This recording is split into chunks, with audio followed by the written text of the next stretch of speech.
Hi hello, ಪ್ರವಾಸಿ ಅಲೆಮಾರಿಗಳಿಗೆ root and ರೋಮ್ಗೆ ಸ್ವಾಗತ. ಇದು ಮಂಗಳೂರು ಟ್ರಿಪ್ಪಿನ ವಿಡಿಯೋ 2 ಡೇ 1 ಮಂಗಳೂರು. ನಾ ಮಂಗಳೂರು ರೀಚ್ ಆಗಿದ್ದು ಟ್ರೈನಲ್ಲಿ. ಅಲ್ಲೇ ಇದ್ದು ರೂಮ್ ತೊಗೊಂಡು ಫ್ರೆಶ್ ಅಪ್ ಆದ್ವಿ. 3 ದಿನಕ್ಕೆ ರೆಂಟಲ್ ಬೈಕ್ ತಗೊಂಡು ನಮ್ಮ ಜರ್ನಿನ ಸ್ಟಾರ್ಟ್ ಮಾಡಿದ್ವಿ. ಮೊದಲೇದಾಗಿ ಹೋಗಿದ್ದೆ ಕದ್ರಿ ಶ್ರೀ ಮಂಜುನಾಥ ಸ್ವಾಮಿ ಟೆಂಪಲ್ಗೆ. ಧರ್ಮಸ್ಥಳದಲ್ಲಿರೋ ಮಂಜುನಾಥ ಸ್ವಾಮಿಯಷ್ಟು ಈ ಮಂಜುನಾಥ ಸ್ವಾಮಿ ಬ್ಯುಸಿಯಾಗಿಲ್ಲ. ಎರಡೂ ಕಡೆಯಲ್ಲಿರೋದು ಮಂಜುನಾಥ ಸ್ವಾಮಿನೇ. ದೇವಸ್ಥಾನಕ್ಕೆ ಹೋದ 2 ನಿಮಿಷದಲ್ಲೇ ದರ್ಶನ ಆಗುತ್ತೆ. ದೇವಸ್ಥಾನದ ಸ್ವಲ್ಪ ಮೇಲ್ಭಾಗದಲ್ಲಿರೋ ತೀರ್ಥ ಕೆರೆಗಳನ್ನ ನೋಡೋಣ ಅಂತ ಹೋದ್ವಿ.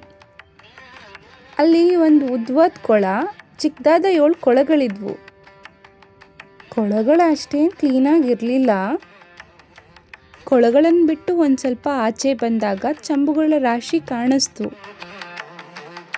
ಜನರು ಆ ಚಂಬಲ್ ನೀರು ತಗೊಂಡು ಮೇಲಿರೋ ದೇವಸ್ಥಾನಕ್ಕೆ ಹೋಗ್ತಾ ಇದ್ರು. ಮೋಸ್ಟ್ಲಿ ಈ ತೀರ್ಥ ಕೆರೆಗಳ ನೀರನ್ನು ತಗೊಂಡು ಮೇಲೆ ಹೋಗ್ತಿದ್ದಾರೆ ಅಂತ ನಾನು ಅಂದ್ಕೊಂಡೆ. ಸರಿ ಅಂತ ನಾನು ಒಂದು ಚಂಬು ನೀರನ್ನ ಕೊಳದಲ್ಲಿ ತಗೊಂಡು ಹೊರಟೆ.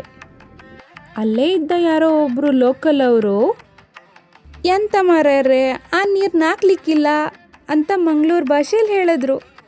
ಮತ್ತು ಎಲ್ಲಿ ನೀರು ಹಾಕಬೇಕು ಅಂತ ನಾನು ಕೇಳಿದಾಗ ಅವರು ಪಕ್ಕದಲ್ಲಿರೋ ಗೋಮುಖ ತೀರ್ಥ ಅನ್ನೋ ಚಿಕ್ಕ ಕೊಳದ ಕಡೆ ತೋರಿಸಿದ್ರು. ಒಂದು ಚಿಕ್ಕ ರಂಧ್ರದಿಂದ ನೀರು ಬರ್ತಾ ಇತ್ತು. ಆ ನೀರು ಎಷ್ಟು ಕ್ಲೀನ್ ಆ್ಯಂಡ್ ಕ್ಲಿಯರ್ ಆಗಿತ್ತು ಅಂದರೆ ಯಾವ ಫಿಲ್ಟ್ರ್ ನೀರಿಗೂ ಕಮ್ಮಿ ಇಲ್ಲ. ಆ ನೀರನ್ನು ತಗೊಂಡು ಶಿವಲಿಂಗಕ್ಕೆ ಅಭಿಷೇಕ ಮಾಡಿದೆ. ಸ್ವಾಮಿ ದರ್ಶನ ಮಾಡಿ ಆಚೆ ಬರೋಷ್ಟೊತ್ತಿಗೆ 11:30 ಆಗಿತ್ತು. ಬೇಸಿಗೆ, ಬಿಸಿಲು ಬೇರೆ, ನೆಲದ ಬಿಸಿಗೆ ಜಾತ್ರೆಯಲ್ಲಿ ಕೆಂಡ ತುಳ್ದಂಗೆ ಆಗ್ತಿತ್ತು.